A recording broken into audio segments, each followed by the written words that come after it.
Olá, galerinha da Uniafro, tudo bem? Eu sou a Carla, professora de redação do Núcleo Virtual, tá? E este vídeo aqui vai ser bem curtinho, é só para eu dar umas dicas para vocês de como produzirem esse primeiro texto dissertativo que o professor Fernando de Atualidades pediu para vocês produzirem, tá? O tema da aula dele foi sobre a Guerra do Sudão, tá bom? Então, como ele pediu para vocês produzirem um texto, uma redação, a nossa aula de redação vai estar sempre linkada à aula de atualidades. A gente vai usar o tema da aula de atualidades para vocês produzirem a atividade da aula de redação, tá bom? Na próxima semana, eu vou passar uns exercícios para vocês produzirem, para vocês trabalharem as partes da redação. Portanto, hoje eu vou dar a dica para vocês fazerem esse exercício do professor Fernando, tá bom? Ele pediu um texto dissertativo argumentativo sobre a aula que vocês tiveram, né? Então, vocês vão escrever o que vocês entenderam, porém, vocês vão no meio do texto argumentar e no final, se possível, vocês vão sugerir uma intervenção aí para o problema, certo? Esse tipo de texto é o texto que é pedido também no Enem, que é o texto que a gente fala que tem que ter 3 partes, que é o início, o meio e o fim, tá? Se possível, 3 parágrafos, mas é melhor que tenha mais. Uns 2 parágrafos de argumentos, mas 3 parágrafos, um de introdução, um de desenvolvimento e um de conclusão. A introdução, o que é? É a parte onde você vai colocar a tese, do que você vai falar, tá? Então, o que você vai defender sobre o assunto. Então, vamos supor, eu vou falar aqui sobre um determinado assunto. Eu vou falar sobre... vou falar sobre o uso de celulares em sala de aula. Eu sempre uso esse exemplo. Tá, mas o uso de celulares em sala de aula. Então, como que eu vou introduzir? Meu início. É comum vermos... em sala de aula, alunos com celulares na mão e muitas vezes se dispersando do conteúdo que foi proposto pelo professor. Porém, é necessário que haja uma dinâmica entre as partes para que esse uso seja benéfico e a gente consiga nos adequarmos à atualidade. Então tá, olha só, o que eu disse na minha introdução? Eu disse que o celular tá inserido na escola, muitas vezes de forma errada.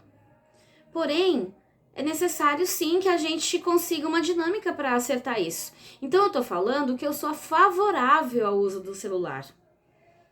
Isso só na minha introdução. Na minha introdução eu já deixo claro qual que é o meu posicionamento. Agora eu vou argumentar sobre o assunto. Eu digo, tá lá no primeiro parágrafo. O celular pode fazer com que o aluno instantaneamente pesquise um tema proposto pelo professor e faça com que a aula seja muito mais dinâmica. Onde antes... nas aulas demorávamos semanas para pesquisarmos, organizarmos um trabalho. Hoje, no momento atual, no momento da aula, a gente consegue fazer essa pesquisa. E isso é muito bacana. Isso é muito produtivo para a escola. Isso é muito produtivo para o ensino-aprendizagem do aluno. É que eu tô retomando aqui, gente, porque eu falei bacana, tá? Então, num texto dissertativo, a gente não pode usar essas palavras coloquiais. Então, é necessário que a gente use palavras mais formais, tá bom? Mas olha só. Então, nesse meu primeiro argumento, eu citei o quê? Que as pessoas antigamente tinham que ficar fazendo pesquisa, demorando muito tempo. Hoje em dia não, já a pessoa instantaneamente ela faz pesquisa, ela já faz o trabalho, ela já constrói tudo na hora. Então o celular, é possível usar o celular de forma bacana, de forma apropriada. Aí eu posso citar um outro exemplo, tá? Aí eu digo mais,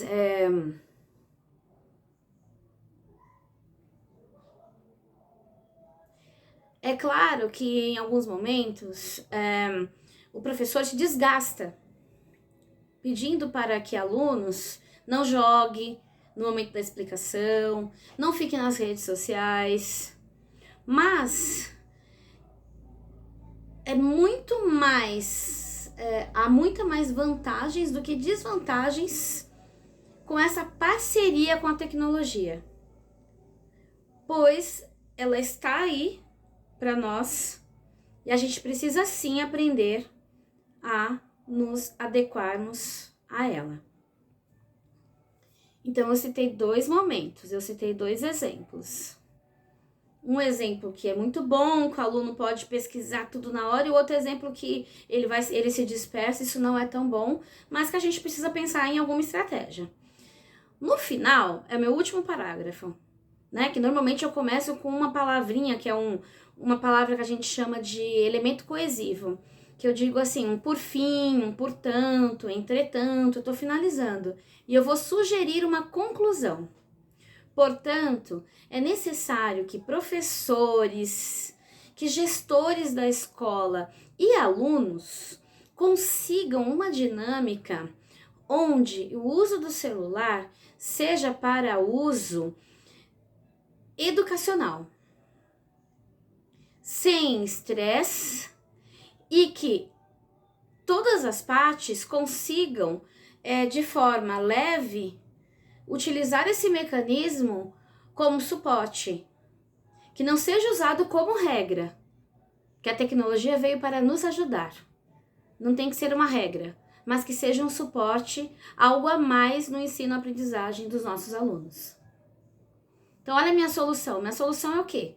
Que a escola, que os professores e que os alunos, eles precisam se adequar, conversar, ter uma parceria, ter responsabilidade nos acordos, para que use o celular de forma adequada. Certo? Então, assim, eu peguei um exemplo, gente, assim, bem simples.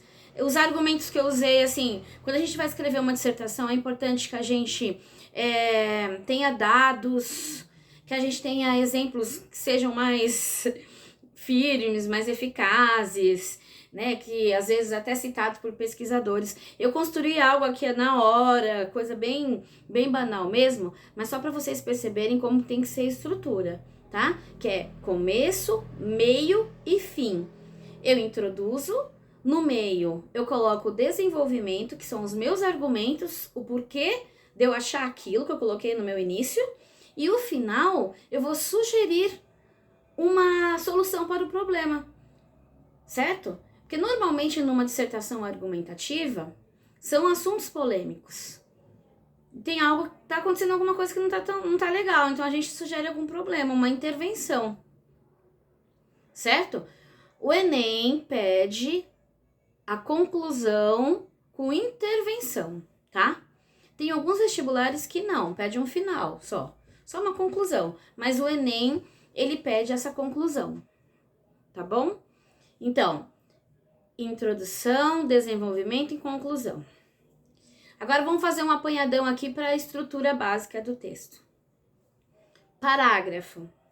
Tem que ter aquele espaçozinho para começar a escrever, tá? Tem uma folha, tem um espaço. Você tem que escrever até o final. Volta lá no início, vai até o final. Separa a sílaba se for o caso. Por quê?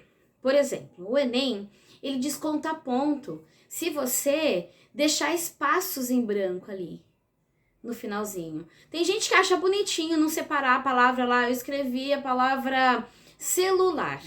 Eu não quero deixar selo e o lar embaixo, porque não cabe, sei lá. Eu quero deixar a palavra junta. Aí eu não escrevo o celular em cima, escrevo embaixo, deixa aquele espaço. O Enem, ele vai descontar ponto da sua redação, porque ele conta os caracteres, tá?